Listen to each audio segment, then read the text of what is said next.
किसान भाइयों, अगर जो आपकी सोयाबीन की फसल में सभी प्रकार के खरपतवार मौजूद हैं, जैसे कि बोखनी, दीवानिया, बड़ी दूधी, गाजर घास और बेल वाले खरपतवार और लंबी पत्ती वाले जितने भी प्रकार के खरपतवार मौजूद हैं, और अगर जो आप किसी खरपतवार नाशक दवा का स्प्रे करने वाले हैं, तो किसान भाइयों यह वीडियो लास्ट तक देखिएगा।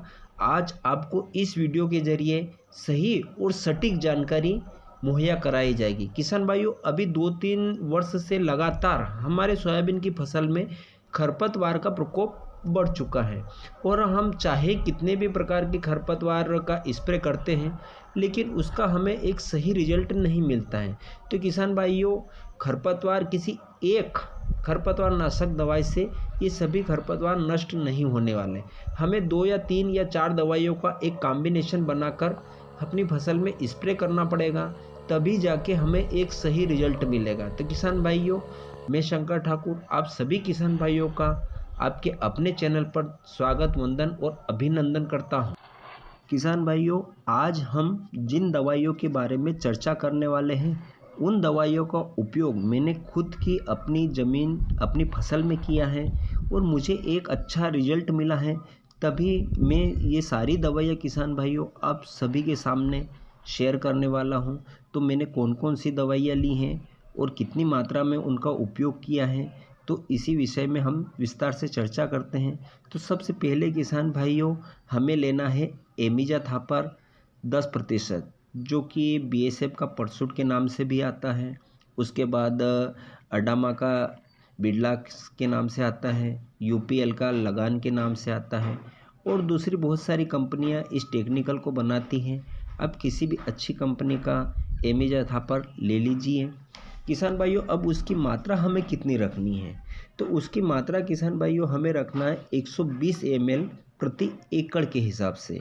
यूँ समझ लो, एक सीधी सी भाषा में मैं आपको बताता हूँ कि हमें 160 ml प्रति बीघे के हिसाब से उसका लेना है, और 1 लीटर का पैक किसान भाइयों 3 से 3.5 एकड़ में स्प्रे करना है। उसके साथ अब हमें दूसरी दवा कौन सी ऐड करनी है, तो किसान भाइयों UPL का जो आयरिस के नाम से आता है, जिसके अंदर टेक्निकल चलता है सोडियम एसिफ्लोरफेन 16.5%, और दूसरा जो टेक्निकल होता है क्लोरोडिनो प्रोपागिल 8%, जो कि आपके गाजर घास और ये बेल वाले जितने भी खरपतवार होते हैं, इन सभी पर कंट्रोल करता है। और जो लंबी पत्ती वाले जैसे कि सांवा, चेनियावरी, इन खरपतवारों पर भी इसका अच्छा कंट्रोल होता है। तो इसकी मात्रा हमें रखनी किसान भाइयों 150 ml प्रति एकड़ के हिसाब से। यूँ समझ लो कि बीघे के हिसाब से आपको लेना है 75 ml प्रति बीघे के हिसाब से।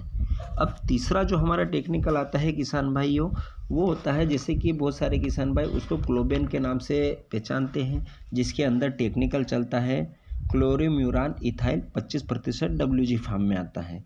तो इसका हमें 1 डिब्बी घोल बनाकर 3 एकड़ में स्प्रे करना है। यूँ समझ लो कि अब एक सीधी सी भाषा में आप सभी किसान भाइयों को मैं समझाता हूँ कि 1 लीटर परसूट का पैक, 500 ग्राम आयरिस का पैक और 1 क्लोबिन की डिब्बी, इन तीनों को अलग अलग मात्रा में घोल बना लीजिए, और इन सभी को एक साथ मिलाकर आप 3 से 3.5 एकड़ में स्प्रे कर सकते हैं। तो किसान भाइयों, आपको एक अच्छा रिजल्ट मिलेगा। हाँ, कुछ समय के लिए 8 दिन या 10 दिन के लिए आपकी फसल पीली पड़ेगी, उसकी ग्रोथ रुकेगी, लेकिन घबराने की कोई आवश्यकता नहीं है। 8 या 10 दिन में वापस अपनी फसल रिकवर में आ जाएगी। लेकिन इनमें जितने भी प्रकार के खरपतवार हैं आपके खेत में, सभी प्रकार के खरपतवार नष्ट हो जाएंगे, जैसे कि बोखनी, दीवानिया, दूधी, गाजर घास और लंबी पत्ती के जितने भी खरपतवार हैं, सभी खरपतवार नष्ट हो जाएंगे। किसान भाइयों, ये थी आज की संपूर्ण जानकारी।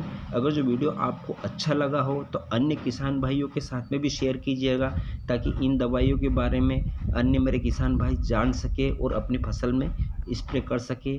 और चैनल को सब्सक्राइब भी कीजिएगा। जय हिंद।